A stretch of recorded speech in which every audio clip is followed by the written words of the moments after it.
The New Orleans attacker supposedly joined ISIS before this summer, but the FBI didn't have him on his radar.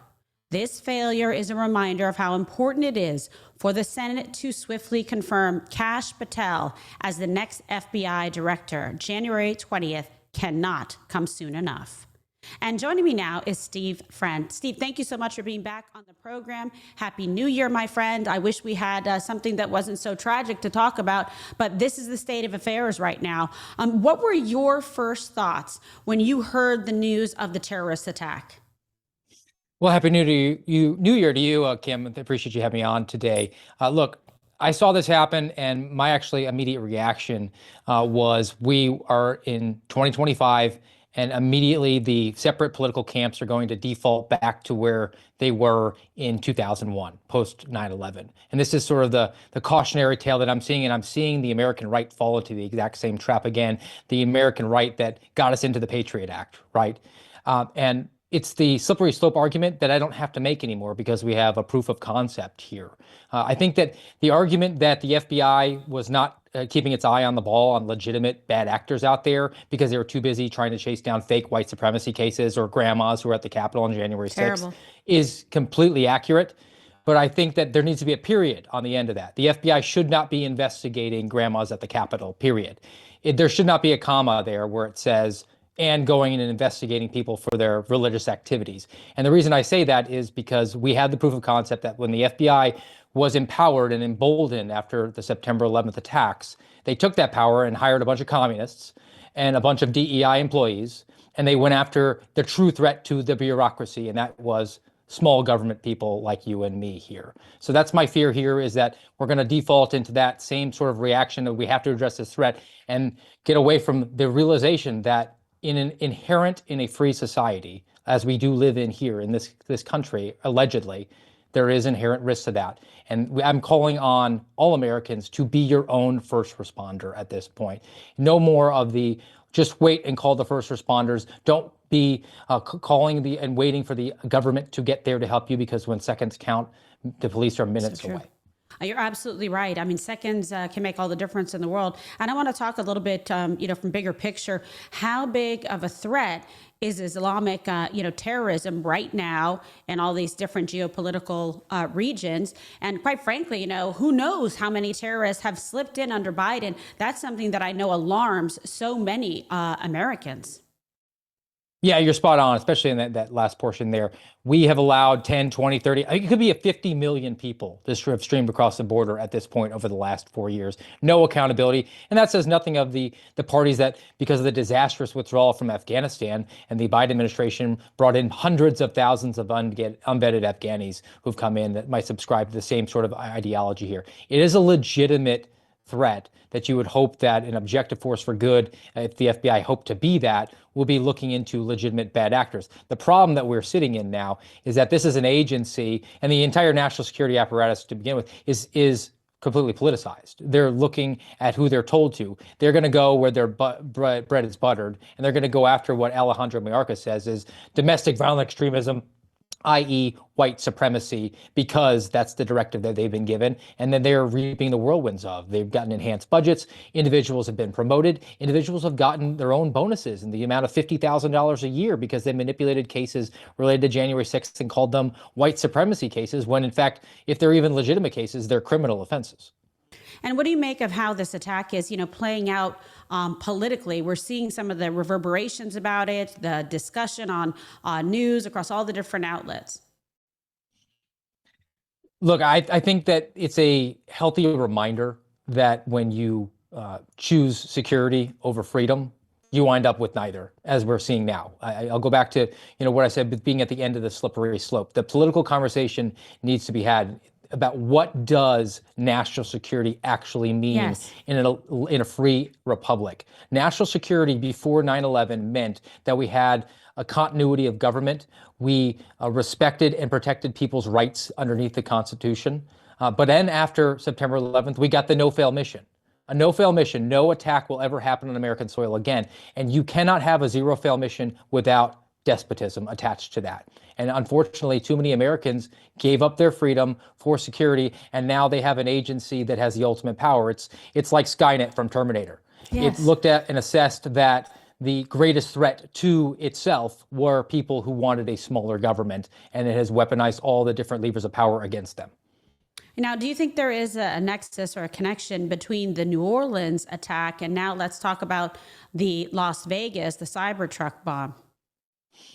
I don't. I think that it's pretty clear that the New Orleans attack, in light of the ISIS flag and ideology they've been able to flesh out there, is pretty clear. When it comes to the Las Vegas attack, to me, it has all the hallmarks of being an emotionally disturbed person, might just be at their wits' end with whatever the demons were in between his ears at that point. I know they were both in the military, but going into Fort Bragg, it's an enormous installation. I think that that's trying to connect dots that really just don't exist. To me, the January 1st connection being a symbolic, as it's the first of the year, it could easily be a conclusion that independent parties got to. I don't see a consistent ideology between the two. Sure. Okay. And what sort of steps, if you can walk us through the process, when you have an investigation like this, what's happening at the agency? How are they handling it? What's the process to investigate this and, come to some conclusions? Well, it's a good question because I don't think the agency itself knows. They're doing what the default government reaction is, and that is sending as many people as they possibly can, knowing that it's not really going to do much. I mean, I have contacts on the inside who are being deployed from outside of the New Orleans or Las Vegas divisions, just so that the FBI can say that they're sending all necessary resources, and all those people will do is stand around and collect hotel points and per diem. Logical investigative steps would be finding out who your subjects are. They're no longer alive. There's no expectation of privacy here. There needs to be a thorough looking into their background, the connections they have, look at their devices, what their activities were in the lead ups to these events, look at their financial histories, and then sort of get the portrait of the individual. And in talking and having conversations with people about who they were, maybe get an understanding of what was driving them here, and hopefully getting a best practices in place to prevent a future attack from going on in the future. Well, also, talk about this a little bit more. Do you think the Las Vegas bomb was just like a symbolic suicide, or he meant to kill the people? And I'm trying to ask you to jump inside a crazy person's head, but nevertheless, just based on your experience, how do you see it? From what I've read about it, it looks like there was a gunshot wound to this individual here.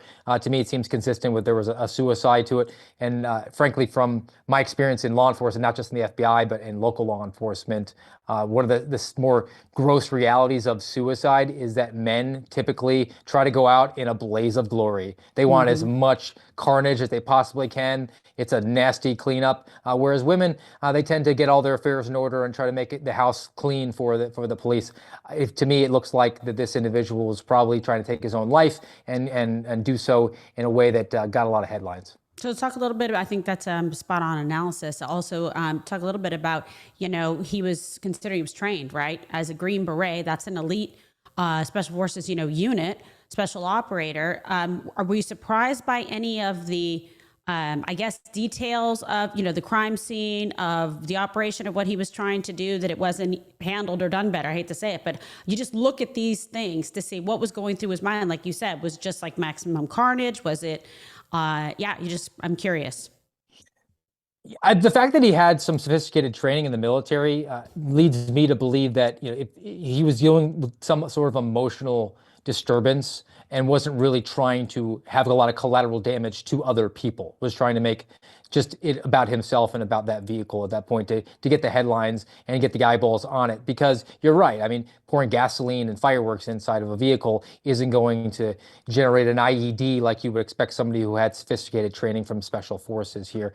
And then I think we also need to re-examine the way that our guys are being vetted as they're going in. I mean, even with the selection processes, it seems to be selecting people that really have an ability to deal with sleep deprivation, really. And it could be just something as simple as that, or it could be something that manifested in this young man's head later on. But I mean, ultimately, the ideology, there was no sort of ISIS connection there. So I think that all the dots, the connective tissue that folks are trying to do on the internet, and I understand because we don't trust our government now, which is healthy. You want to have healthy skepticism. I think that the facts, as they have come in, have not borne out that these two individuals or anything other than the specific date that they chose to take action was consistent. Okay, yeah, that's very interesting that you say that. Talk to me a little bit more about it, because this has been sort of an evolution or devolution of public trust in our government entities, government officials, government agencies? I think really the scales fell away from so many people's eyes during coronavirus because the lie became the point from our government where they did not care that it didn't make sense. It was just a power grab. And people really had one of two options at that point. They could have gone the healthy route, which many did, and I think most of the people in your audience did, and that is just look at everything that they're told with a healthy grain of skepticism and consider the facts and the source of that information and make a decision about what is true and what isn't based on those facts. And then there were other people that said, you lied to me, shame on you, and it'll be shame on me if you ever do that again. So I'm going to deliberately accept the exact opposite of whatever you tell me. And I understand that sentiment, but it's led to people coming to conclusions that are just patently ridiculous at this point. I mean, like a flat earth theory or a weather control. I mean, things that just don't make a whole lot of sense. And then when the government does do things, they're stepping beyond what there needs to be when it comes to what is realistic. I mean, you take like a horrible incident like the failed assassination attempt in Butler, Pennsylvania, where there were people that were claiming that there was a zip line, that there was a second shooter on a water tower, and he must have zip lined. I mean, that would have been like a multiple thousand-pound zip line that went several miles in order for that to happen. It just wasn't really true. But people thought, well, the government told me it's one shooter, ergo, I'm going to conclude that it has to be multiple shooters. So again, you go back to the former description I gave you. That's the healthiest way to go. Look at everything with a healthy grain of skepticism. Make your decision based on the facts and circumstances that you have. And you don't need to connect dots that aren't there and aren't logical. Sure. No, absolutely. But